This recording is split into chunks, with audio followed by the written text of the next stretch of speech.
पिछले वीडियो में हम भाई श्री हनुमान प्रसाद पोद्दार जी के भगवत कृपा के अनुभवों का चौथे अंश तक वर्णन किया था। अब पांचवा वर्णन जो है आपके सामने प्रस्तुत मैं कर रहा हूँ, सुनिए। भाई जी जो थे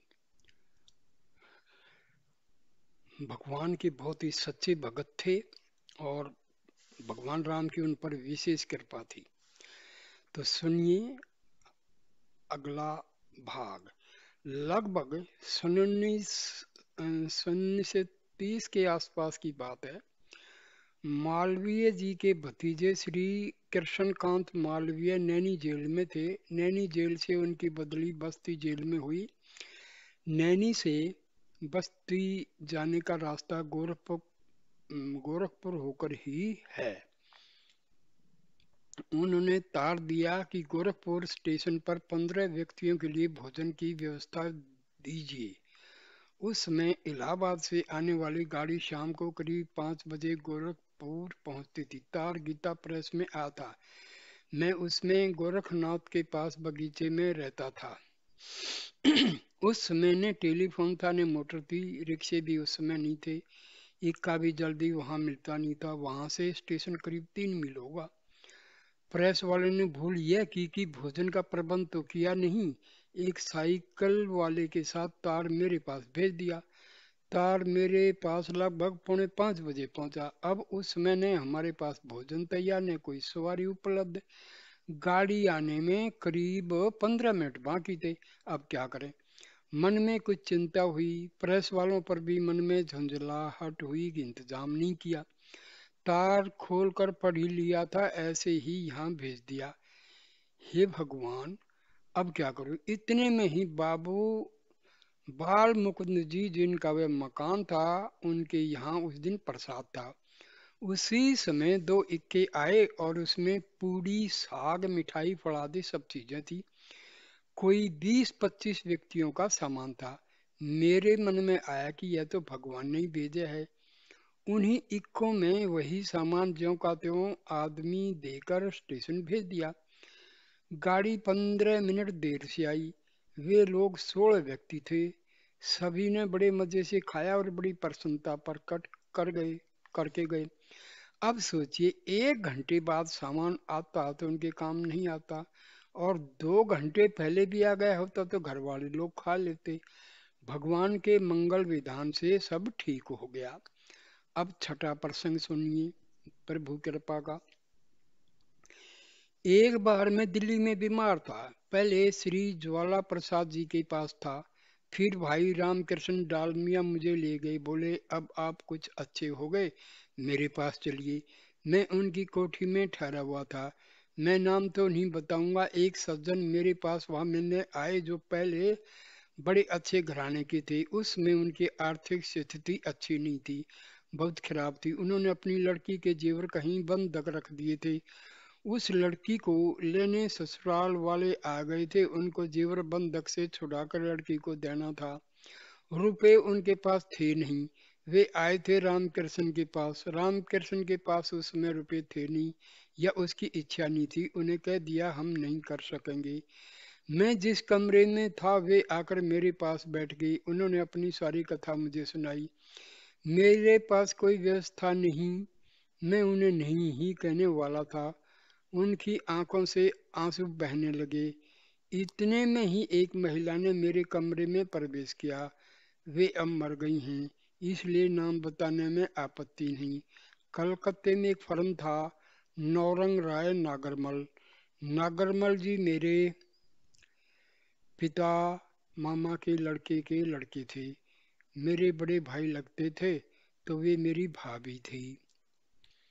वे कलकत्ते से रतनगढ़ जा रही थी। सवेरे स्टेशन पर किसी ने उन्हें कहा कि भाई जी यही हैं, बीमार हैं। उसने सोचा चलो उनसे मिलावें। वह बेचारी ढूंढते ढूंढते रामकृष्ण के घर पहुंची। जब उन्होंने मेरे कमरे में प्रवेश किया तो सज्जन बैठे हुए थे। उन्होंने देखा कोई महिला आ रही हैं तो वे बाहर निकल गए। उन्होंने आंसू देख लिए, वह मेरे पास आकर बैठ गई। उन्होंने सबसे पहले मुझसे पूछा, ये कौन है? मैंने उनका नाम बता दिया। बोली, ये रो क्यों रहे थे? मैंने सारी बात बता दी। वह बोली, कितने रुपए थे? मैंने जितने रुपए थे बता दिए। आप सुनकर आश्चर्य करेंगे, उन्होंने अपने पास से ठीक उतने ही नोट निकाले जितने की उनको आवश्यकता थी। वह बोली, उनको दे दीजिए। मैंने कहा, ये तुम क्यों देती हो? वह बोली, जब मैं कलकत्ते से रवाना हुई थी तो मेरे पास पेटी में इतने ही रुपए इकट्ठे थे। मैंने सोचा कि किसी अच्छे काम में लगा देंगे। आपके सामने बात चली, ये अच्छा काम तो है ही, आप इन्हें अच्छा बताते ही हैं, इसमें लगा देना बड़ा अच्छा। अब मेरे मन में आया कि इनको किसने भेजा। ये तो मेरे पास अभी आए और इसकी तैयारी 2 दिन पहले से हुई। 2 दिन पहले से ठीक उतने ही रुपयों की व्यवस्था करके भेजने वाला कौन है? यदि वह 1 घंटा बाद आती तो इनसे बात चलती ही नहीं, अथवा पहले आकर चली जाती तो कोई बात ही नहीं थी। ठीक उसी समय आई और उनके आंसू देख लिए। ये भगवान का मंगलमय विधान है। हमें यह सोचना चाहिए कि भगवान का मंगल विधान है। प्रारब्ध के अनुसार जो अच्छा या बुरा फल होना है वह होगा ही। पाप करने से, चिंता करने से न वह बदलेगा न कोई लाभ होगा। भगवान नाम की कृपा अनुभूति नाम से मुझे ऐसे अनुभव हुए हैं जिससे मैं कह सकता हूँ कि असंभव संभव हो गया। यह भगवान के नाम की महिमा है। छोटी सी चीज लगती है, यह महिमा भी पूरी महिमा नहीं। मैं अपने जीवन की कुछ एक घटना बताता हूँ। बम्बई की बात है। हमारा एक पार्टनरशिप फर्म था। एक बार एक सज्जन को कष्ट के समय मैंने अपने साझेदार को बिना पूछे रोकड़ से 10,000 रुपये दे दिए। वे रुपये उन्होंने कहीं से ला तो दिए, पर जहाँ से लाए उन पर कोई बड़ा आफत आ गई। वे सज्जन मेरे पास आकर बहुत रहे कि कैसे भी एक दो बार 2-3 महीने के लिए रुपए मिल जाएं तो बाद में वे रुपए कहीं से मंगवा देंगे। वे बहुत ऊंचे घराने के आदमी थे। देश के बहुत ऊंचे महान पूज्य नेता के घराने के व्यक्ति थे। मेरे मन में आए कि किसी तरह इनका काम निकाला जाए। अब मैं क्या करूं? मेरे पास तो बस भगवान का नाम था। उन दिनों में सकाम जप कभी कभी करता था, पर बहुत कम। यह बात सन 1924 के पहले की है। उसके बाद तो मैंने सकाम जप नहीं किया। उसके बाद के अनुभव तो मुझे नहीं बताने हैं। तो मैंने जब शुरू किया, वे बेचारे बड़े उदास थे। मैं उनके साथ अपनी गद्दी से नीचे उतरा। हम लोग साथ साथ उनके ऑफिस की तरफ जाने लगे। हम लोग इंडिया बैंक के सामने पहुंचे तो हमारे एक मित्र मिले। उन्होंने कहा, आप दोनों उदास क्यों हैं? मैंने सारी बात बता दी। उन्होंने सहानुभूति प्रकट करते हुए कहा कि सामने ही इंडिया बैंक है, इसमें मेरा खाता है, मेरे रुपए अफ्रीका से आने वाले हैं। यदि आ गए होंगे तो रुपए मैं अभी दे देता हूँ। उनका अनुमान था कि रुपए 2 सप्ताह बाद आएंगे। इस तरह रुपए देने भी नहीं पड़ेंगे और मित्रोचित व्यवहार भी हो जाएगा। भगवान की लीला बड़ी विचित्र होती है। रूपों की जरूरत तो आज हुई और व्यवस्था भगवान पहले से ही कर देते हैं। हम लोग सामने के फुटपाथ पर इंडिया बैंक में गए। उन्होंने पूछा कि हमारे खाते में कितने रुपए हैं।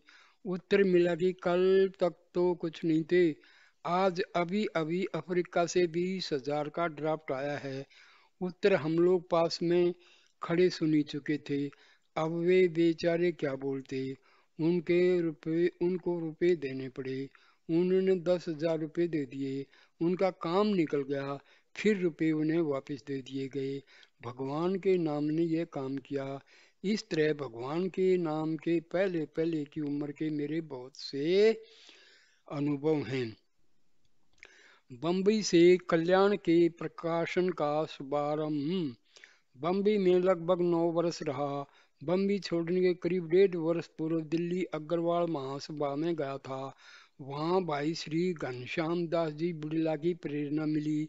श्री जयदयाल जी गोविंद का तथा श्री लक्ष्मी नारायण मोरोदिया से प्रोत्साहन मिला और बम्बई लौटने पर श्री श्रीनिवास दास जी बजाज से व्यवस्था संचालन छपाई आदि के संबंध में अयाचित पूर्ण सहयोग मिला। इसी के फलस्वरूप बम्बई सत्संग भवन से सन 1926 4 अगस्त 1926 श्रावण कृष्ण 11 को कल्याण का प्रकाशन आरंभ हो गया। कल्याण के 13 महीने के अंक बम्बई से निकले। 13वां अंक यानी दूसरे वर्ष का पहला अंक श्री गंभीर चंद जी दुजारी की प्रेरणा से विशेषांक भगवन नामांकम निकला। भगवन नाम अंक निकला, जिसके प्रचार में श्री गंभीर चंद जी दुजारी तथा श्री रामकृष्ण जी मोहता से बड़ी सफल सहायता मिली।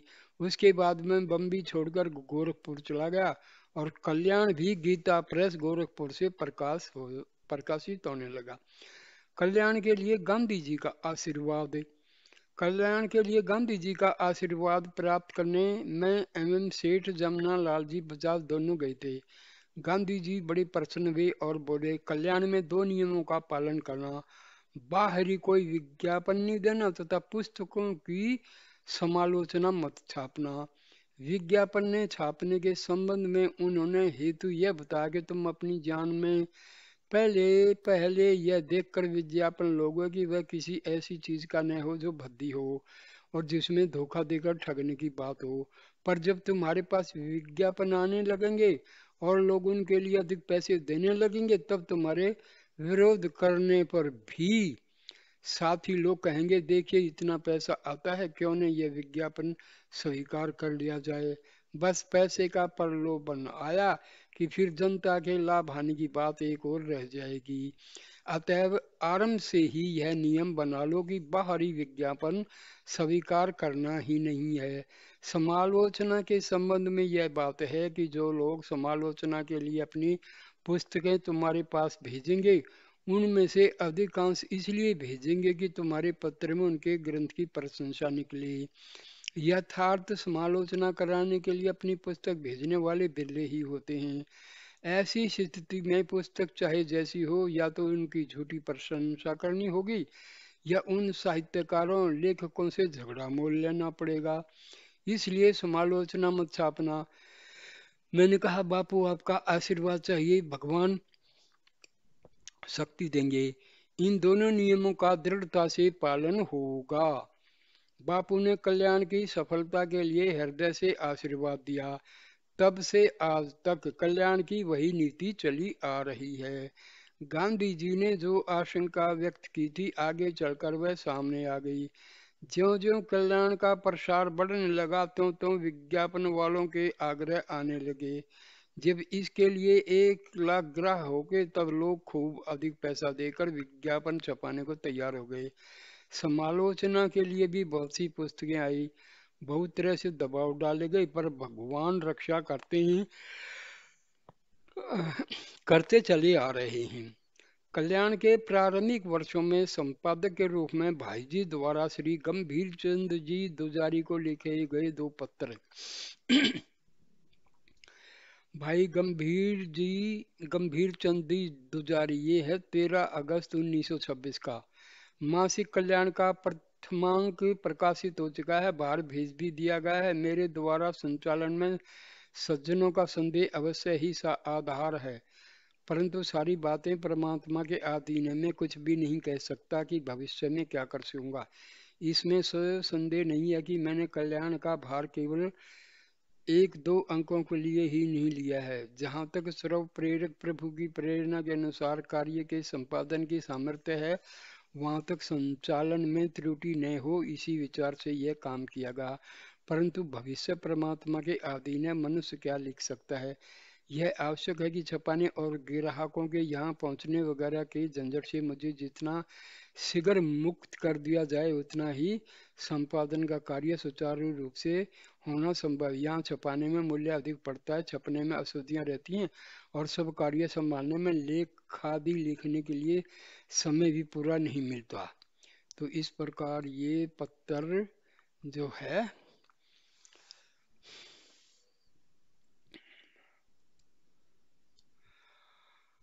अब भाई जी के मन में कुछ विरक्तता सी आ गई थी और प्रपंच से उपरांता आ गई थी।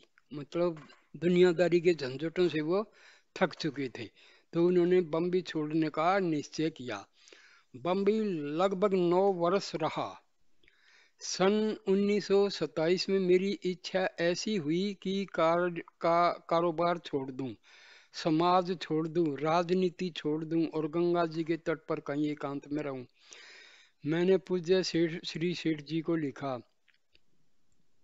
इसके पहले कल्याण बम्बई से 1 साल से अधिक निकल चुका था। सेठ जी ने उत्तर दिया, कल्याण बंद नहीं करना है, तुम गोरखपुर जाओ। गोरखपुर में गीता प्रेस की स्थापना कुछ समय पूर्व हो चुकी थी। सेठ जी ने कहा कि 2-3 महीने गोरखपुर रह जाना, लादू राम जी को काम संभाल देना, फिर जहां तुम्हारी इच्छा हो चले जाना। गोरखपुर में आगमन। सन 1927 में व्यापार के सारे कामकाज से संबंध तोड़कर जब मैं बम्बई से चला, तब यही निश्चय किया था कि एक बार गोरखपुर जाकर फिर सदा के लिए कहीं पवित्र गंगा तट पर निवास करके जीवन के शेष दिन केवल भजन में ही बिताना।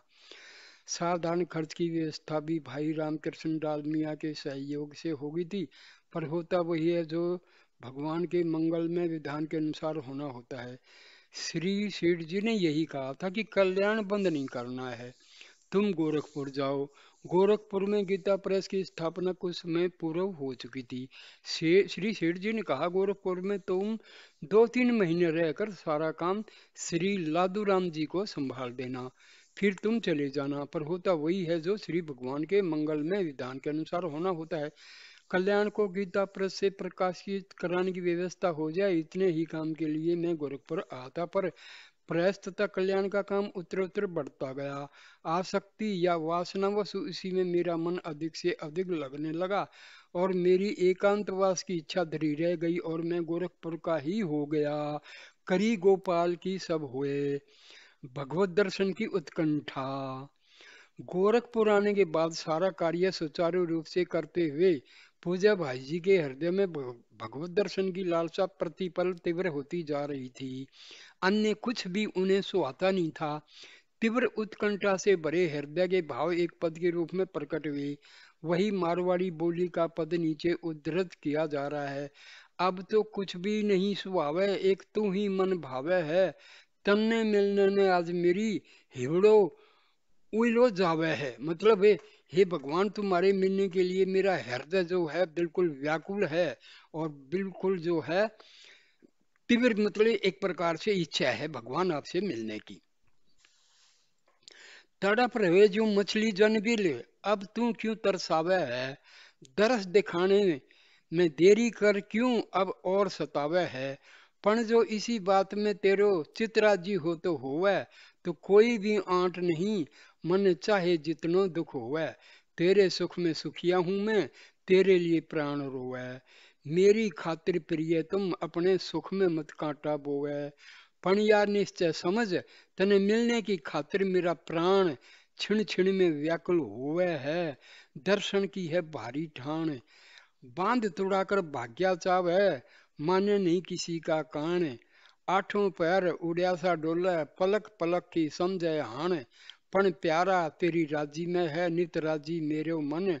प्राणाधिक दोनों लोकां को तू ही मेरो जीवन धन। नहीं मिले तो तेरी मर्जी, पण तन मन तेरो अर्पण। लोक वेद है तू ही मेरो, तू ही मेरो परम रतन। चातक की जो सदा उड़ी क्यों, कदे नहीं मुंह ने मोड़ूं। दुख देवे मारे तड़पावे तो भी ने नहीं तोड़ूं। तरसा तरसा कर जी लेवे तो भी तन्ना नहीं छोड़ूं। झांकू नहीं दूसरी कानी, तेरे में ही जी छोड़ूं। मतलब कुछ भी हो जाए, बस आपकी जो है मैं, आपका जो मेरे हृदय में मोह पैदा हो गया है उसको मैं कभी भी नहीं छोड़ूंगा, कितने ही दुख आए सुख आए। अब जो है भगवान विष्णु के दर्शन की सुनिए। जसीढ़ी में भगवान विष्णु के साक्षात दर्शन। भाई जी को सर्वप्रथम भगवान विष्णु के साक्षात दर्शन जसीडीह, बिहार में पूज्य श्री सेठ जी के समक्ष 15-20 महानुभावों की उपस्थिति में आश्विन कृष्ण 6 शुक्रवार 16 सितंबर 1927 को हुए थे। इसका संकेत उसके पश्चात की पद रचना और पत्र से मिलता है जो नीति नीचे दिए जा रहे हैं। भाग्यवती जिन आंखों ने वह देखी रूप छटा अनुपम, तृप्त हो गई नहीं बता सकती हैं वर्णन में अक्षम, रुकी लेखनी बंद हो गई चलता नहीं हाथ आगे, अक्षमा कीजिए प्रेमी पाठक सरल पाठक के सद्भागे। भगवत दर्शन के बाद की स्थिति, ये पत्र लिखा है 25 सितंबर 1927 को। भाई रामेश्वर, सप्रेम हरि समरण, तुम्हारे 2 कार्ड मिले। मैं जसीडीह से आज आया हूँ। 3-4 दिन बाद शहर से बाहर बगीचे में जाने का विचार है। यह विचार किया गया कि महीने में अधिक से अधिक 4 बार शहर में आया जाए। बाकी सब समय में वही एकांत में भजन और लेखन वगैरह का काम हो। इस समय कहीं भी जाने का विचार नहीं। पूज्य माता जी की इच्छा देश में रहने की हो तो मुझे कोई आपत्ति नहीं है। उन्हें समझा देना वे आने की जल्दी नहीं करें। मेरी रसोई वगैरह के लिए ब्राह्मण रखा जा सकता है या हाथ से बनाई जा सकती है, परंतु उनके सबकी राज्य के प्रतिकूल कार्य नहीं होना चाहिए। यद्यपि उन लोगों को मेरे पास रहने से पारमार्थिक लाभ बहुत पहुंच सकता है, क्योंकि मेरा जीवन अब दूसरे ढंग का हो चला है। पारमार्थिक स्थिति कुछ विलक्षण है। ऐसी स्थिति में वे उतनी ही मुझसे लगा गिरते उतनी ही उसकी आध्यात्मिक हानि है, परंतु मैं उनके मन के प्रतिकूल करना नहीं चाहता। जसीडीह से गोरखपुर आने के पश्चात भाई जी द्वारा श्री सेठ जी को लिखा पत्र। परम पूज्यवर, हृदय से प्रणाम। जसीडीह की अभूतपूर्व घटना के संबंध में हम लोगों के पहुंचने से पहले ही कलकत्ते से समाचार आ गए थे। यहाँ के लोगों ने उक्त घटना जानने के लिए बड़ी उत्सुकता दिखलाई। कल प्रातःकाल तो विशेष कुछ न कुछ कहकर केवल साधना पर जोर दिया गया। रात को संकोच रहने पर भी विवश होकर कितनी बातें कहनी ही पड़ी। कलकत्ते में बड़ा आंदोलन हो गया दिखता है। सुनने में आया कि वहाँ श्री हीरालाल जी ने भवन में व्याख्यान देते हुए इस बात को कह दिया है, भगवान जैसा कुछ करवाना चाहते हैं वही सर्वथा न्याय संगत है। यहाँ लोगों ने कहा कि हमें भी दर्शन होनी चाहिए। इस पर उनसे कहा गया कि जिनके बल और प्रताप से दर्शन हुए हैं उनसे ही आप लोग भी दर्शन के लिए प्रार्थना कर सकते हैं। शेष में उनसे कहा गया कि आप लोग जसीडीह की आज्ञा अनुसार साधना करने के लिए तैयार हों तो वहां लिखकर साधना का क्रम पूछा जा सकता है, परंतु आप लोगों को कड़े से कड़े साधन के लिए तैयार रहना चाहिए। जो साधन वे बता दें वही करना पड़ेगा, ऐसी धारणा कर लेनी चाहिए। इस बात को लोगों ने प्राय स्वीकार किया। स्त्रियों की ओर से भी कहा गया कि हम भी तैयार हैं, हमारी बात पीछे न रह जाए। इसी के अनुसार उन सब की ओर से यह पत्र आपकी सेवा में लिखा जाता है। अब आपके जचे जैसी बात लिखनी चाहिए जिससे उन सबको बहुत शीघ्र परमात्मा के दर्शन हो। ऐसी तीव्र साधन बतलाना चाहिए। गोरखपुर में पुनः भगवत साक्षात्कार एवं भगवान से वार्तालाप के 4 प्रसंग। प्रथम प्रसंग भाई जी की डायरी से। तिथि 7/10/1927। स्थान कांति बाबू का बगीचा, गोरखपुर शहर के बाहर दक्षिण तरफ से कमरे के पास वाला बीच का बड़ा कमरा। समय प्रातःकाल करीब 7:30 बजे। उपस्थिति सत्संग के समय कई लोग थे। उनमें से कुछ के नाम ये हैं: श्री चेतराम जी, बद्री प्रसाद जी, रामेश्वर जी, घनश्याम दास जी, शंकरलाल जी। ध्यान की बात हो रही थी, ध्यान भी हो रहा था। अकस्मात परम प्रकाश हो गया। भगवान श्री विष्णु प्रकट हुए, आकाश में खड़े हुए थे। करीब 5-6 मिनटों तक दर्शन होते रहे। मुझसे कुछ भी बोला नहीं गया। उनके मुखारविंद और नेत्रों से कृपा झलक रही थी, जैसे पिता अपने पुत्र को और मित्र अपने मित्र को स्नेह और प्रेम की दृष्टि से देखता है, ऐसा भाव प्रतीत होता है। यह भी अनुभव हो रहा था कि भगवान कुछ कहना चाहते हैं और फिर उनकी यह मेरी जब कभी इच्छा हो तो पधार कर दर्शन देने के लिए प्रस्तुत हैं। कुछ समय बाद अकस्मात अंतर ध्यान हो गए। देर भर उपरामता रही। इस घटना की सूचना देते हुए भाई जी ने श्री सेठ जी को पत्र लिखा। यहाँ प्रतिदिन प्रातःकाल ध्यान की बातें होती हैं। कल प्रातःकाल ध्यान के समय 6-7 मिनट आंखें खोले हुए जिसे डी की तरह से ही भगवान के प्रत्यक्ष दर्शन होते रहे। कोई बुलाने या दर्शन करने की भावना भी जागृत नहीं हुई थी, परंतु बड़ा ही विलक्षण आनंद रहा। बुलाने की इच्छा तो नहीं होती, परंतु अब ऐसा विश्वास होता है कि गुरु चरण कृपा से जब इच्छा हो तभी भगवान के दर्शन और उनसे वार्तालाप हो सकते हैं। कल दिन में एक बार आपके चरणों में आने की सफलता हुई थी। कारण कुछ पता नहीं, मुझे कभी कोई स्वप्न भी नहीं आते। साल भर शायद 1-2 स्वप्न आते हैं, परंतु परसों रात के स्वप्न में आपके दर्शन में मानो मैं तथा बहुत से अन्य लोग आपके साथ कहीं पर गए हुए हैं और पूरी बातें स्मरण नहीं है। द्वितीय प्रसंग तिथि 8-10-1927 ईस्वी। स्थान कांति बाबू का बगीचा, दरवाजे के सामने वाली दक्षिणाभिमुखी कोठरी जिसमें ऑफिस था। दिन के करीब 12 बजे उपरामता ने जोर पकड़ा। मैं बाहर बैठा हुआ था, घर में चूना पोतने वाले मजदूरों का काम देखने की चेष्टा कर रहा था कि अचानक किसी के द्वारा खींचा सा जाकर कोठरी के अंदर चला गया और अंदर से किवाड़ बंद कर लिया। उत्तर की खिड़की के पास कुर्सी पर बैठ गया और मन की भावना के अनुसार किसी के बैठने के लिए सामने एक कुर्सी और रख ली। अकस्मात प्रकाश हो गया, महान शांति सी प्रतीत होने लगी। मेरी उस समय की अवस्था में वर्णन नहीं कर सकता हूँ। तत्काल ही भगवान का आविर्भाव हो गया। मेरे सामने की कुर्सी पर एक बार उनका चरण स्पर्श हुआ, फिर आकाश में ही उनकी स्थिति रही। मैं मंत्रमुग्ध सा हो रहा था, मेरे आनंद का पार नहीं था। फिर वो मेरे सामने स्थित हुए और करुणा और प्रेम के साथ महान आनंद की वर्षा कर रहे थे। मैं कुछ बोल नहीं सका, न स्तुति कर सका। चरण स्पर्श मैंने उसी समय कर लिए। मन ही मन भगवान की इस आयाचित कृपा को देखकर परम आह्लादित हो रहा था। बहुत देर तक यह स्थिति रही। फिर भगवान बोले, मानो आनंद का समुद्र उबड़ा, तेरी कुछ इच्छा बाकी है। बड़ी हिम्मत से 1-2 वाक्य मेरे मुंह से निकले, कुछ नहीं, केवल आप। इस समय भगवान की मधुर मुस्कान कुछ अनोखी ही थी। भगवान ने हंसकर मानो मेरा समर्थन किया, फिर धीरे धीरे बीच बीच में रुककर इतनी बातें कही। एक, दर्शन की बातें गुप्त रखने में ही लाभ है। दूसरा, धर्म के नाम पर परस्पर लड़ने वाले मेरा प्रभाव नहीं जानते। तीसरी, पूरी गोरक्षा में अभी विलंब है। चौथी, मेरे अवतार का समय अभी बहुत दूर है। पांचवी, जगत का कुछ भला करना हो तो भेद छोड़कर नाम का प्रचार कर लोगों से कह दे कि इस काल में नाम से ही सब कुछ हो जाएगा। मेरे अवतार में भी नाम ही हेतु होगा। छठी बात कही, जो लोग नाम का सहारा लेकर पाप को आश्रय देते हैं उनको सावधान कर कि उनकी शुद्धि यमराज भी नहीं कर सकता। सातवीं बात, पापों का नाश तथा भोगों की प्राप्ति के लिए नाम का प्रयोग करना मूर्खता है। पाप का नाश तो फल भोग और प्रायश्चित सा भी हो जाता है। अक्षणिक भोगों की तो परवाह नहीं करनी चाहिए, भोगों के आने जाने में तो हानि ही क्या है। नाम तो प्रिय से भी प्रियतम वस्तु है, इसका प्रयोग तो इसी के लिए करना चाहिए। दम बहुत बढ़ गया है, दम मेरी प्राप्ति में सबसे बड़ा बाधक है। दम्भियों से सावधान रहे और उनको भी सावधान कर दे कि उनकी बुरी गति होगी। काम क्रोध भी दम बुरा है।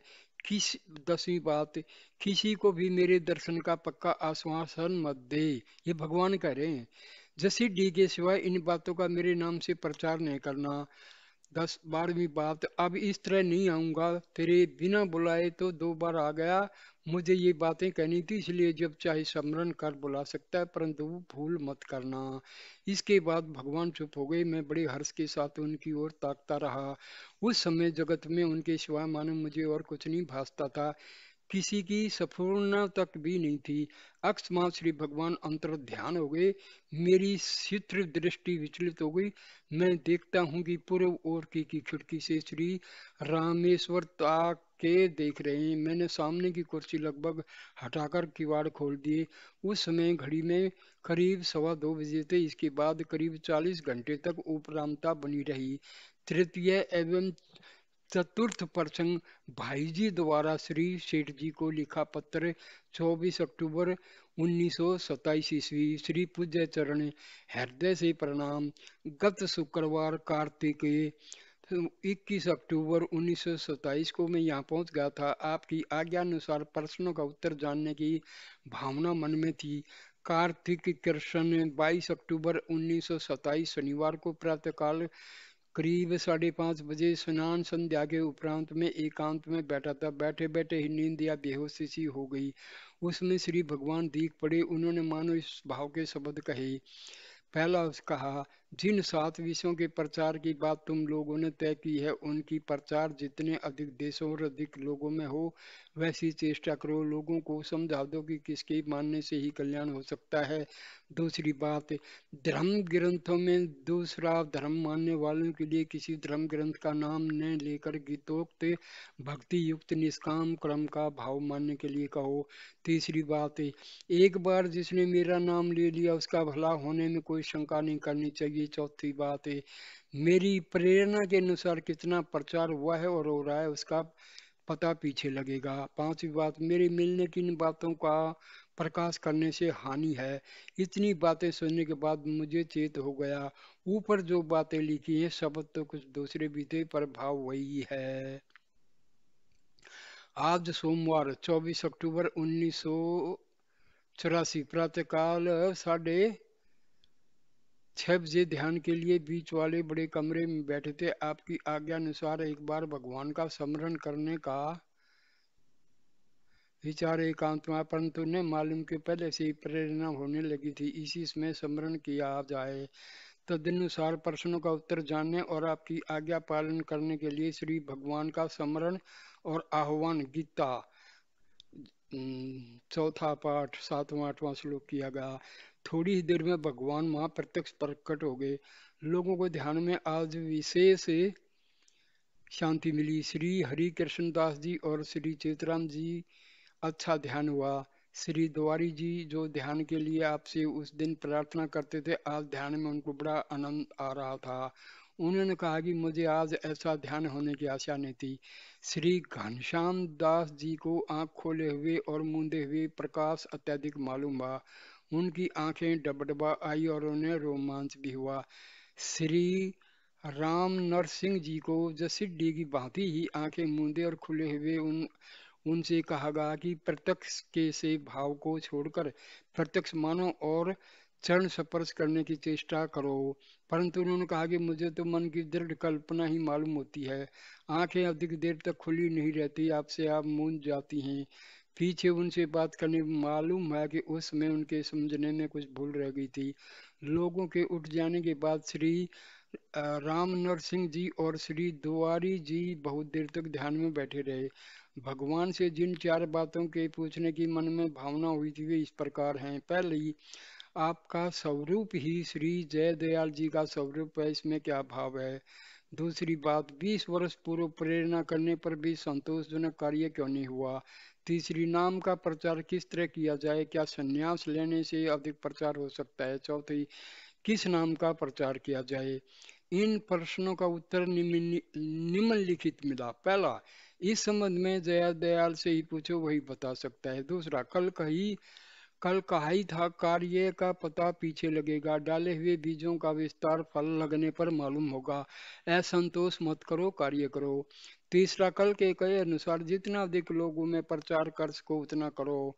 स्थान स्थान पर कीर्तन होना बहुत अच्छा है। संन्यास की अभी आवश्यकता नहीं, आगे चलकर विशेष लाभ हो सकता है। चौथी बात, कोई खास नाम नहीं है, मेरे भाव से कोई सा भी नाम मनुष्य ले सकता है। इसके बाद घनश्याम दास जी के संबंध में तो मेरे मन में कोई भावना नहीं हुई। राम नरसिंह के संबंध में भी मेरे मन में कोई प्रार्थना करने की भावना तो नहीं हुई। केवल आपकी प्रेरणा अनुसार साधारण भावना मन में हुई, जिसका उत्तर तुरंत यह मिला कि इसके दृढ़ निश्चय होने से हो सकता है। इसके बाद इतना और कहा कि कल के संकेत से प्रश्न का उत्तर दे दिया गया था। आज फिर स्मरण किया गया, इसलिए आना हुआ। परंतु मुझे बुलाने के भाव से ऐसे स्मरण नहीं करना चाहिए, यह नीचा भाव है। उस दिन का संकेत तो समझा नहीं। उचित समझने पर हम स्वयं आ सकते हैं। इन सब बातों का प्रकाश करने में हानि है। इतना कहते ही भगवान अंतर ध्यान हो गए। कोई आध घंटे तक दर्शन होते रहे। यही आज की घटना है। पहले प्रश्न की प्रेरणा और इसका उत्तर दोनों ही अद्भुत हैं। इस संबंध में मेरे विश्वास के अनुसार जो बात मेरी समझ में आई, उसका खुलासा कभी रूबरू मिलने पर हो सकता है। इस समय आपसे कुछ पूछने का मेरा आग्रह नहीं है।